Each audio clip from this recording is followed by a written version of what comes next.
बिस्मिल्लाहिर्रहमानिर्रहीम। आज मैं बात करना चाहूँगी कि हमारी सियासत में जब कुछ मिलता नहीं, मसलन इमरान खान साहब के ऊपर कोई आपको करप्शन नहीं मिली, कुछ नहीं मिला, तो आपने घड़ी की कहानी शुरू कर दी, आपने ऑडियो की कहानी शुरू कर दी, और जब कुछ नहीं मिला तो उनकी बेगम साहिबा के ऊपर उंगलियां उठानी शुरू कर दी, किरदार कशी करनी शुरू कर दी।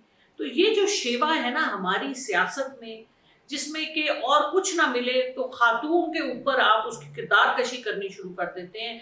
जिस तरह मौलाना फजलुर रहमान पीटीएम के जो प्रेसिडेंट हैं, उन्होंने 21 नवंबर को अपनी पब्लिक स्पीच में, जहां वो यंग लड़कों से मुखातिब थे, वो लड़के जो जिनकी वो ज़हन साजी करते हैं, वो लड़के जो उनके मदरसों में होते हैं, उनको उन्होंने जो ऑल फॉल बातें कही, मैं तो उनको रिपीट भी नहीं कर सकती।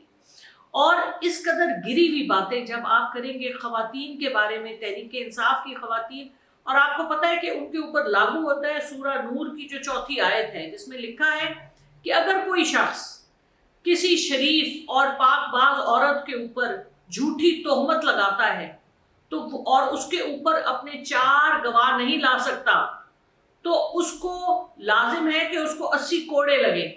अब क्या मौलाना साहब तैयार हैं इसके लिए? जो लोग इस्लाम के ठेकेदार बनते हैं, हम नबी पाक सल्लल्लाहु अलैहि वसल्लम के मानने वाले हैं, ये एग्जाम्पल सेट कर रहे हैं। ये नबी पाक सल्लल्लाहु अलैहि वसल्लम ने अपने से 15 साल बड़ी उम्र की खातून से शादी की थी।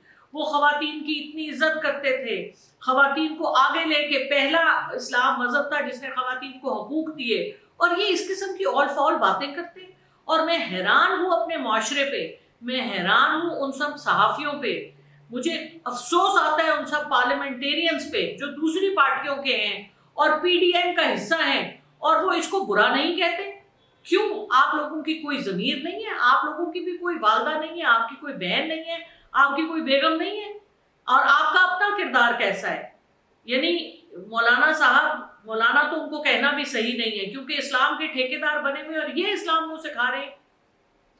तो इस हवाले से हमने अब लोकली पाकिस्तान में इसके हवाले से एक मुहिम चलाई है कि इस किस्म की बातें खवातीन के हवाले से नहीं होनी चाहिए, और अगर होंगी तो जो करेगा उसको उसका हिसाब देना होगा।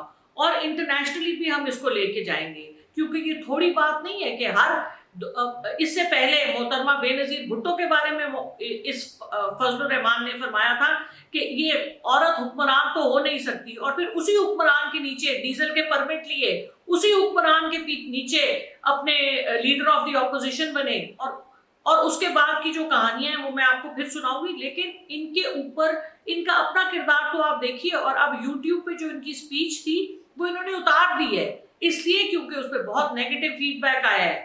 और अब मैं आपको ये बता दूं कि अगर आपने वो क्लिप देखनी है तो आप मेरे ट्विटर पे जाएं। मेरे ट्विटर पे आपको एंड ऑफ नवंबर वो उनकी मिल जाएगी क्लिप, जिसमें वो जो उन्होंने अस्तगफिरुल्लाह जो उन्होंने बातें कही वो आप सुन लें और आपके रोंगटे खड़े हो जाएंगे कि किस किस्म की बात वो कर रहे हैं। और इस हवाले से मैं एक शेर भी बता दूं कि अगर बात की थी तो यूट्यूब से उतारा क्यों? भाई करते हो तो डट के करो, डर गए, इतनी जल्दी डर गए? यानी एक शेर है जिसमें कहते हैं कि झूठ बोला है तो उस पर कायम भी रहो, आदमी को साहिबे किरदार होना चाहिए। तो फजलुर रहमान साहिब अपने किरदार के ऊपर खुद भी थोड़ी नजर डालिए। और अनवर मकसूद साहब ने भी आपके बारे में कहा है कि लगता है आपकी कोई वालदा नहीं थी, आपके 2 बाप ही थे। तो हम आपके लिए सिर्फ दुआ ही कर सकते हैं, और इस बात का दुआ करेंगे कि जो आपकी नीयत है अल्लाह ताला उसका आपके ऊपर ही बर लाए। जो आप दूसरों पे 1 उंगली उठा रहे हैं, 4 उंगलियां आपकी अपनी तरफ है। हिसाब कीजिए, आखिरी दिन आपके आए खड़े हैं, तो अल्लाह ताला को हिसाब तो देंगे आप, पहले आप दुनिया में हिसाब देंगे इंशाअल्लाह ताला।